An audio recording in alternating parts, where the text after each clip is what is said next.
आइए दोस्तों, हम एक नया सवाल करते हैं। सवाल हमसे कहता है कि हमें सिंपल इंटरेस्ट का रेशियो दिया गया है। सही, सिंपल इंटरेस्ट का रेशियो जो दिया गया वो हमें दिया गया 8:7, बिल्कुल सही। और उसने हमसे कहा है, दो कंडीशन दी है। उसने बोला एक व्यक्ति है जो 2400 रुपये जमा करता है 14% की रेट की इंटरेस्ट पे, और वो भी एन ईयर्स के लिए।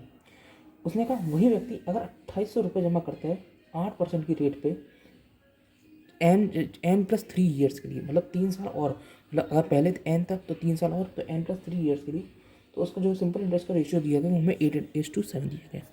हमें n की वैल्यू निकालनी है। बहुत सिंपल है। देखिए कैसे सोल्व करेंगे।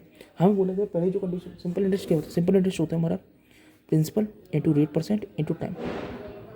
सही, चलिए देखते हैं सिंपल इंटरेस्ट। हमें पहली कंडीशन दी गई, पहली कंडीशन में बोला गया जो प्रिंसिपल है वो 2400 रुपये है।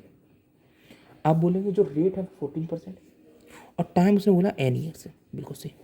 उसने दूसरी कंडीशन बोला जो प्रिंसिपल है वह 2800 रुपये है, जो रेट ऑफ इंटरेस्ट है वह आपका 8% है, और उसने बोला 3 साल के लिए और, मतलब अगर पहले n था तो अब n+3 ईयर्स के लिए हो गया।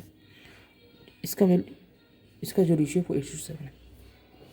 सही है।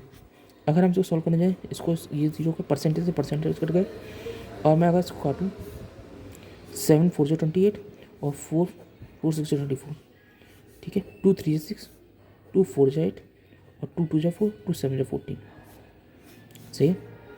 अगर मैं यहाँ देखूँ तो n यहाँ 7 × 3 21 हो जाएगा, बराबर n+3, और 8 दूनी 16 हो जाएगा, बिल्कुल सही। अच्छा, यहाँ 21 n लिखा रहा और 16 n हो जाएगा यहाँ पे, प्लस का 48।